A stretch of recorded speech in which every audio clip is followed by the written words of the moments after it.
Hello, beautiful butterflies. Okay, I'm about to take me a walk. Should check for the keys before I shut the door.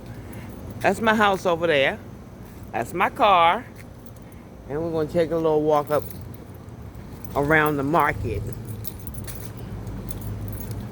I did notice that I'm getting a lot less or a lot fewer steps in, maybe like in the last 3 weeks to a month, because it's been so hot outside.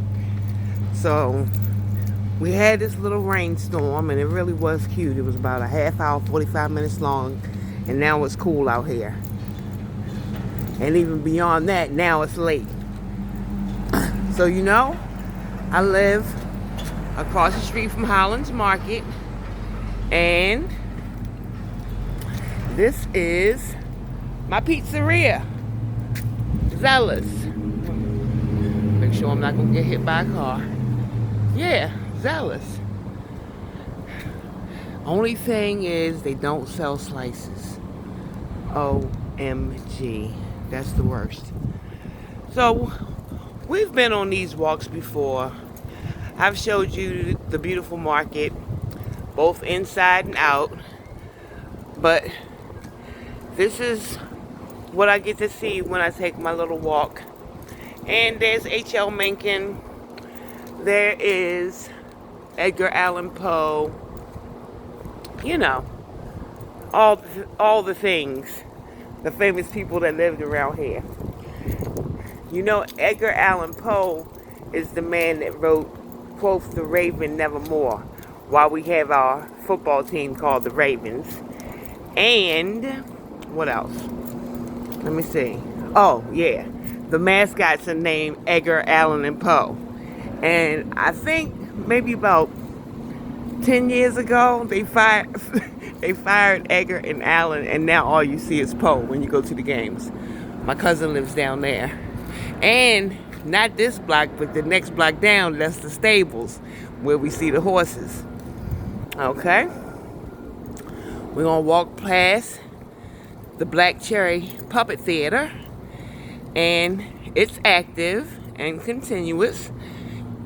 They have shows. You can go in there and pay a certain amount of money and see a puppet show. I've seen it, but I don't go in there often.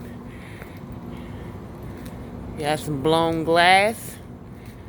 This actually used to be the place where the glass blower lived, but he's been gone. He left 20 years ago. And I will tell you a little story about this place right here. Okay. So you see right across there, you see that red door? To the left of the red door, I used to have a used bookstore called Mizaluba Books and Curios. And over here was a restaurant called Gypsy's Cafe. And Gypsy's Cafe was on the corner, right there. You split down the middle.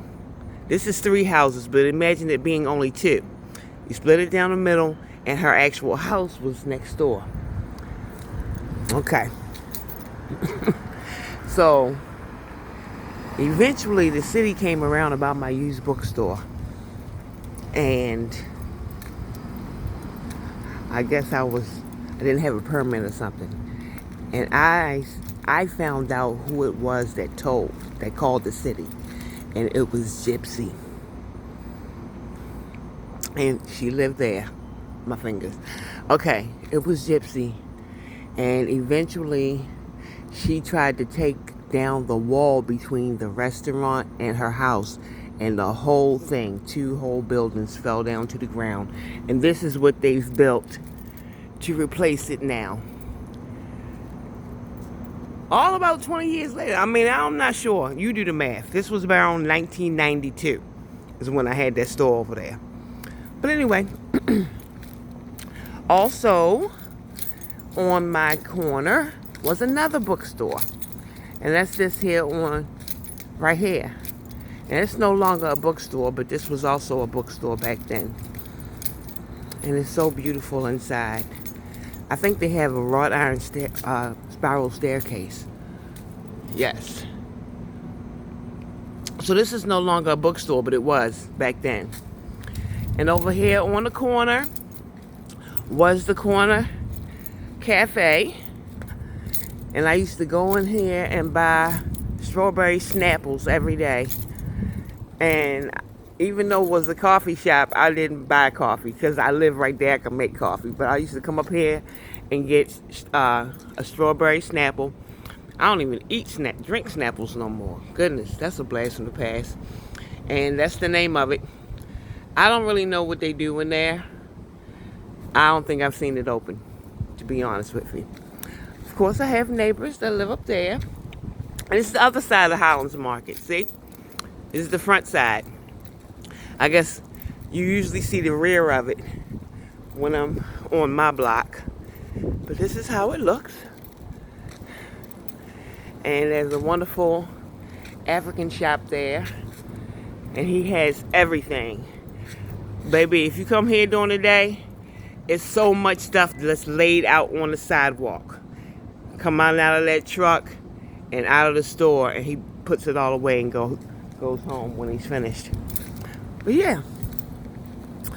Okay. That's the convenience store.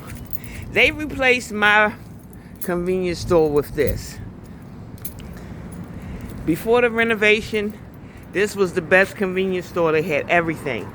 This what they have now, they have lots of things, but they don't have everything that I'm used to having, if you catch my drift.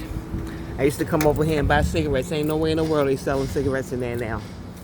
But here we go.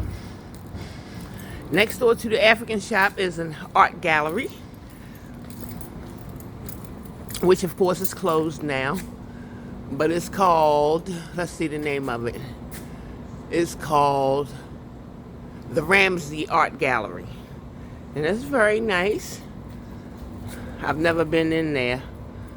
But that ain't gonna stop their shining. And here is a real estate office with all of the listings of all of the properties. And I can remember the days before I had that used bookstore over there. I can remember the days when I went to a place just like this and rented that place. We got some boarded up territory, but someone has lovingly decorated it. But yeah, that's what you call a boarded up building. We have a lot of that in Baltimore.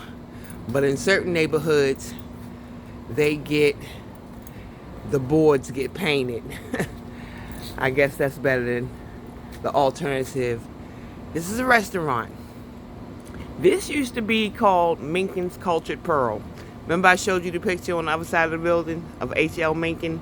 H.L. Mencken was a famous newspaper man from back when Baltimore had a newspaper called The Sun. I think he wrote for The Sun.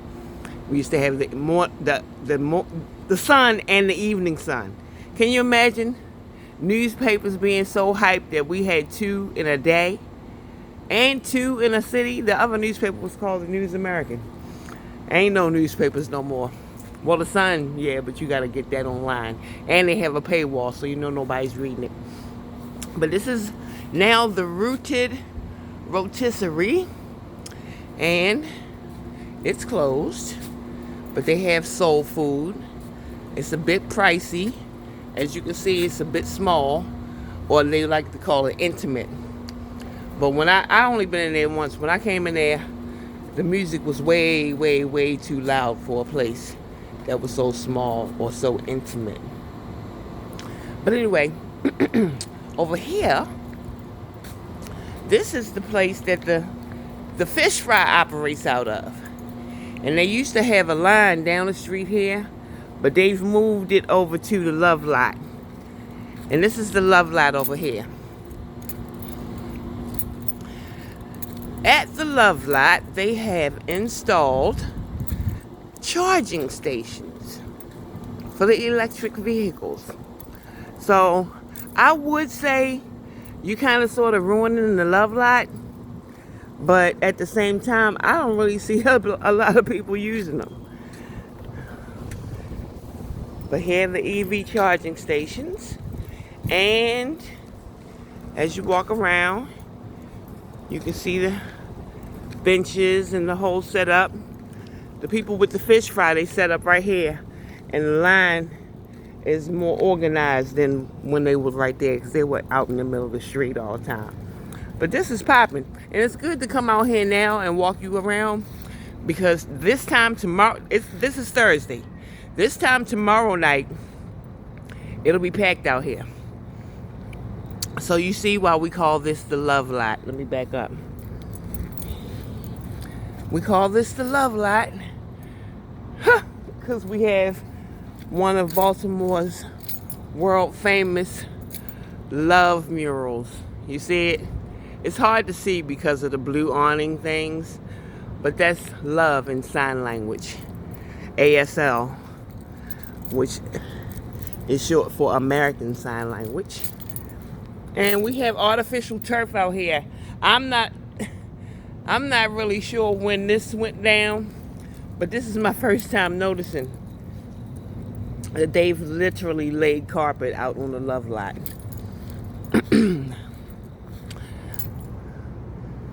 Somebody lives there. I'm not sure who, but somebody's paying the bill for that light. I doubt if it's Baltimore City, if you know what I'm saying. And we have another mural of Edgar Allan Poe, a mural of the harbor, a mural of Camden Yards, and other little sports that go on. Oh yeah, we got the Ravens, the Orioles, and Johns Hopkins lacrosse. And we're back. As you can see, Zeller's has now cut their lights out. And over here on this corner is what we call the bakery. The bakery is kind of sort of like a, I don't want to say homeless shelter, but what the lady that runs the bakery, that's the bakery, and that's the bakery. And she owns that place on the corner over there, but that's got to be rented out.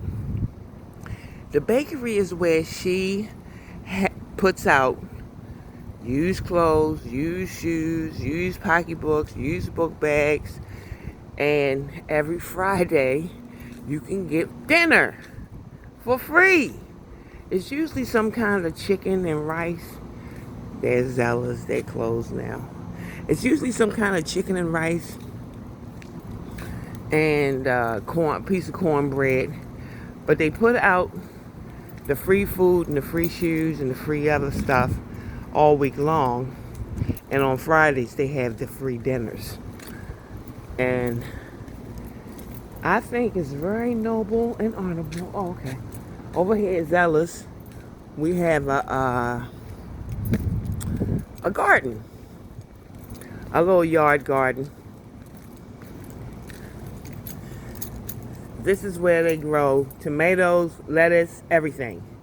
If you look, I showed you this before, but nothing was growing. But there's a tomato. There's another tomato. I've seen lettuce in here before, but maybe they've harvested all of the lettuce for now. And now all they're growing is tomatoes. But yeah, it's awesome. And I'm headed back to my car. I sit in my car for fun because it's kind of better than sitting. There's my house right there.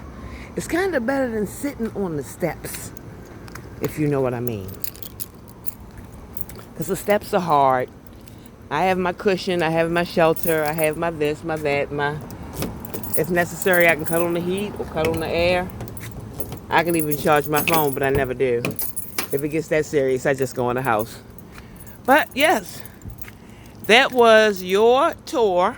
It's my neighbor's houses. That was your tour around Highlands Market. I hope you could love it. Peace.